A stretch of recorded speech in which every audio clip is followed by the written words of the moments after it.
કરવાનું શું કરવાનું કીધું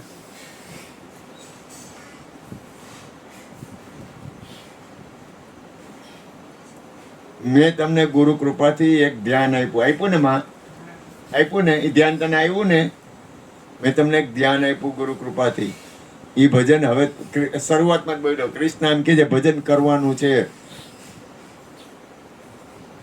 તમને અહીંયા સુધીની વાત કરી ન સમજાય ને તો પૂછજો બોલો સદગુરુ મહારાજ ની જય આવ બધું એમને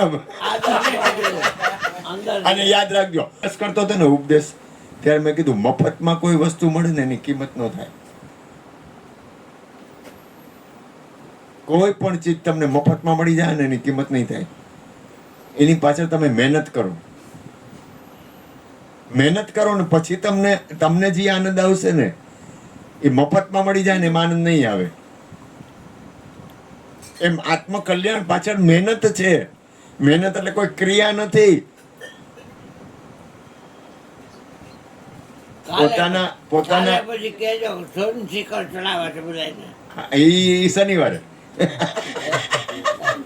શનિવારે ગુરુ કૃપા થઈને તો પાકું આજે ખરેખર આજે હું હવારનો તમે વિચાર કરો એક જ પેંડો ખાધો હતો આ જોઈ એમ નવો મારી સુરતા એક જ જગ્યાએ આ સુધી કૃષ્ણ હા સુધી મારી સુરતા કાને હરેશભાઈ હું ખોટું કહી દીધું હા સુધી મારી સુરતા એક જ જગ્યાએ મને ખબર પડી ગઈ તન અને ધન આપણે નથી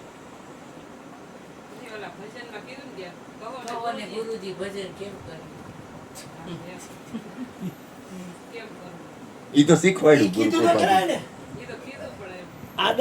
હવે તમારે અંદર તમને ખબર છે અંતર્યામી છે તો અંતર્યામી તમને કે છે જો એક વસ્તુ હું તમને કહું સાંભળો ત્યાં તમે ને જો હરિગુરુ સંત હોય હું તમે વિચાર કરો હું સવારનો કાલ સાંજે મારામાં હું નહોતી ઉપદેશ પૈતો ને મને મારા પગ દાબી દો પગ તૂટે આ માડીને ખબર છે તું તમે 9:30 ગયા ને તું નતો બાપા હતા મારી તું ગઈ ત્યાં સુધી હું તો તને ઉપદેશ પૈતો ને મારા આખા શરીરના કટકે કટકાવો ઓલા જગદીશભાઈ મને મારા પગ આ પગ પાયો ને મને કે બાપા દાબી દે તું દાબી દે મને બહુ તૂટે મને કાલ તો વાહો તૂટે એટલો કારણ કે ભજન કરો ને શરીર તૂટી જાય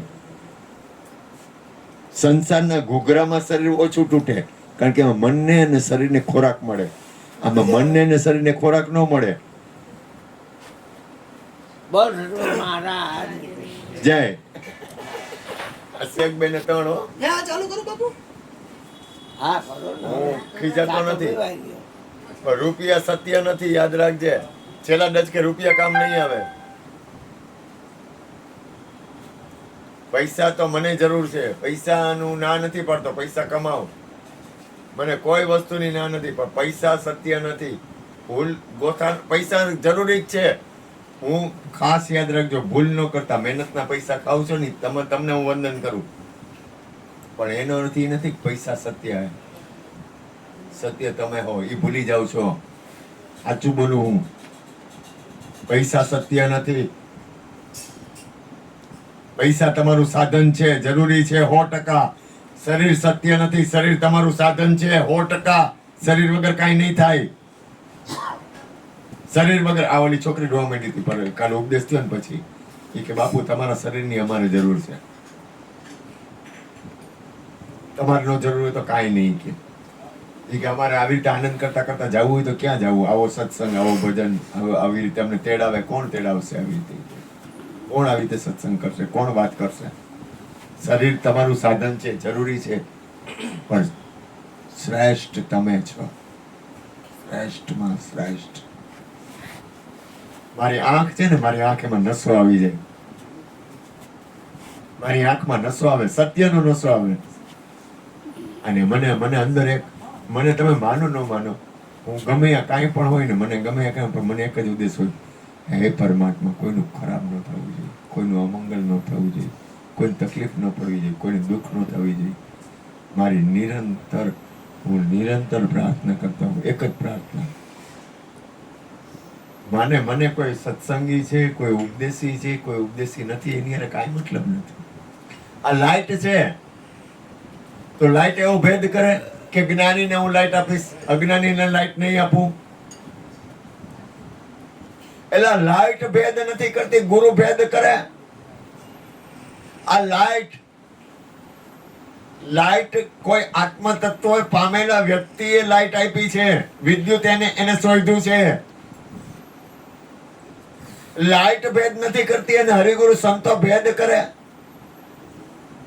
કે ના ના ગરીબ માણસ હોય ને તો હું એને કઈ વાત ન કરું, પૈસા વાળા હોય ને તો હું એને વાત કરું, એવું હોય.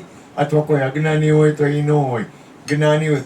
લાઈટ એટલે આ એક ચેતન તત્વ, કોઈ વ્યક્તિને લઈને ચેતન તત્વ ભેદ નથી કરતો, તો મારાથી કોનાથી ભેદ કરવો? મારું તો એક જ ભાવ હોય કે દરેક જીવનું કલ્યાણ હોવું જોઈએ. થાય ન થાય માલિકની મરજી. હું કોઈને દુઃખ આપતો હોઉં તો મને ખબર નથી, મારો એ ભાવ નથી, મારો કોઈને દુઃખી કરવાનો ભાવ નથી. પણ થઈ જાય તો મને ખબર નથી, મારો અંતરમાં ભાવ એ નથી. હું પરમાત્માને પ્રાર્થના કરતો હું મારા જીવનથી, મારા શ્વાસથી,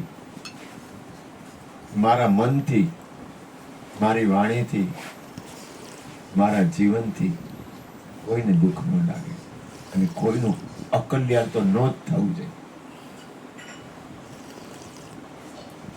એ મારું કામ નથી. અને આ સમજણ મને આવી મારા ગુરુના ઘરથી. મારી અંદર જે કઈ સમજણ આવી ને ધવલા, જેમ કહું છું કાના, હું કોઈ પણ સારી વાત કરું ને તે ગુરુના દ્વારને હિસાબે કરી શકું છું. અને કોક વાર મને એવું લાગે કે હું હાવ ઘરની બહાર નથી નીકળી શકતો ક્યાંય. કોક વાર મને ખુલ્લા આકાશની જરૂર બહુ પડે.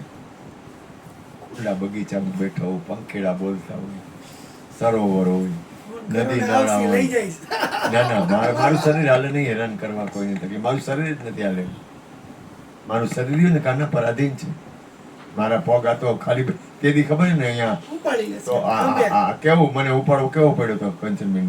પગ અહીંથી ઉપાડી નામનો મૂકી શકું એટલા પગની સ્થિતિ ખરાબ. પણ બેઠો હોઉં એટલે બાદશાહ.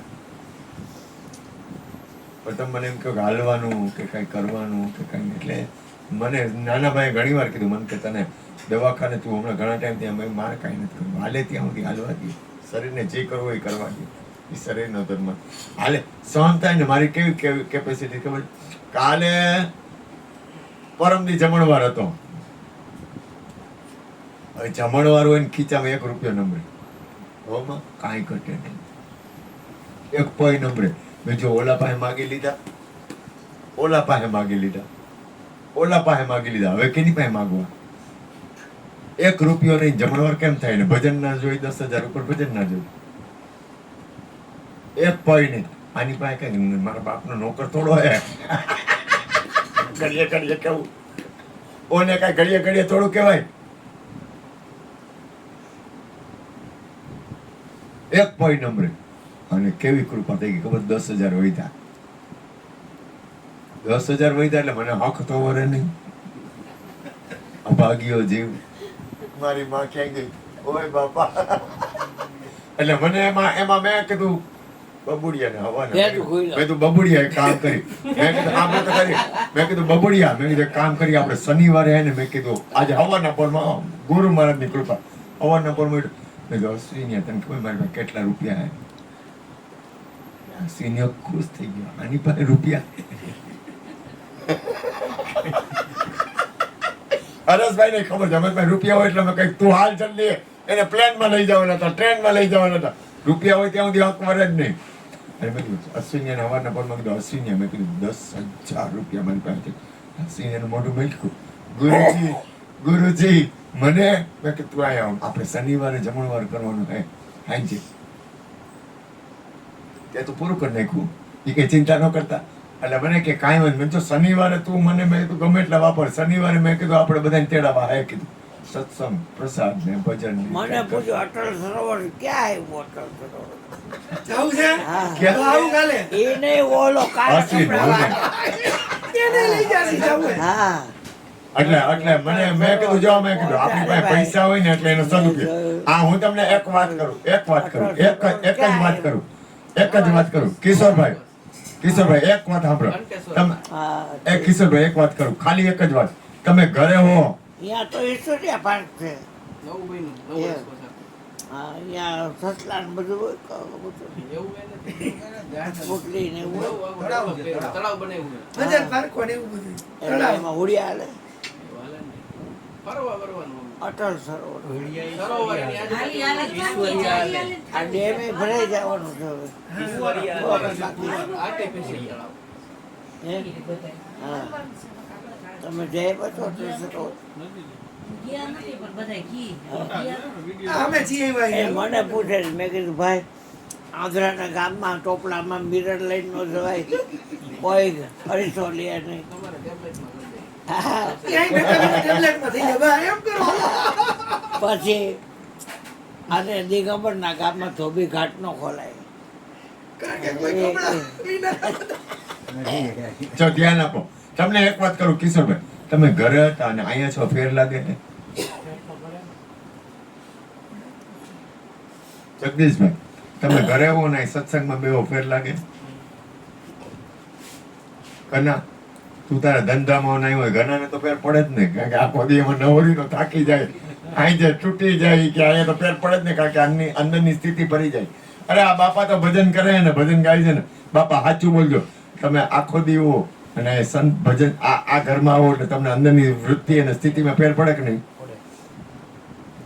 બાપા તો પાત્ર એ મારી માં, હા એમ મારી તું અહીંયા આવ તો ફેર પડે કે નહીં તારી અંદર?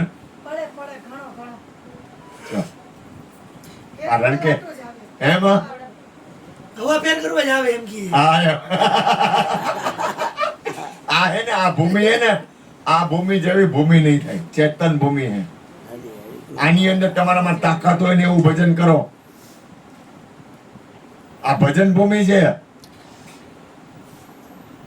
અહીંયા છે ને છોકરા કરવા, લગ્ન કરવા, પછી હગાવાલાના બેંકના ખાતા, એવું આમાં કાંઈ નથી. મેરેજ ડેટ એમ લખ્યું છે. આમાં ક્યાં? આ ઓલા બોર્ડ હતા ને હા, એ તો મેરેજ ડેટ લખ્યું તો બીજા માટે, આપણા માટે નહીં. એ તમારે લખાયું, તમારી મેરેજ ડેટ હોય તો કહેજો, અમે ભજન સત્સંગ હરિહર કરશું. તમે મેરેજ ડેટ ઉજવો. ના અહીંયા ઉજવજો આવીને એટલે લઈ ભગવાનને ખૂબ ભગવાનના આશીર્વાદ તમને મળશે. આ હે ખરેખર હો, હું આમ ખરેખર. આમે બેઠો તો ને મેં વાંચ્યું આ. એમ. ટોપના બેઠું લખાય છે. એમાં એવું હોય 40 મેરેજ ડેટ વહી ગઈ હોય બરાબર એમાં એને મજા ન હોય 41 મે ઉજવે ને હા. તો ભૂકા પડી જાય ને 40 વસૂલ થઈ જાય એટલે મેં લખ્યું એને બધું રહી ગયું. એ હાય મારી હાય હાલ ધૂન બોલાય, હાલ પેલા આ ધૂન પેલા બોલાય, પછી ભજન બાપાના અને તમારા બેયના ભજન ચાલુ કરી. હાલો માઈક આપો. આ તું અહીંયા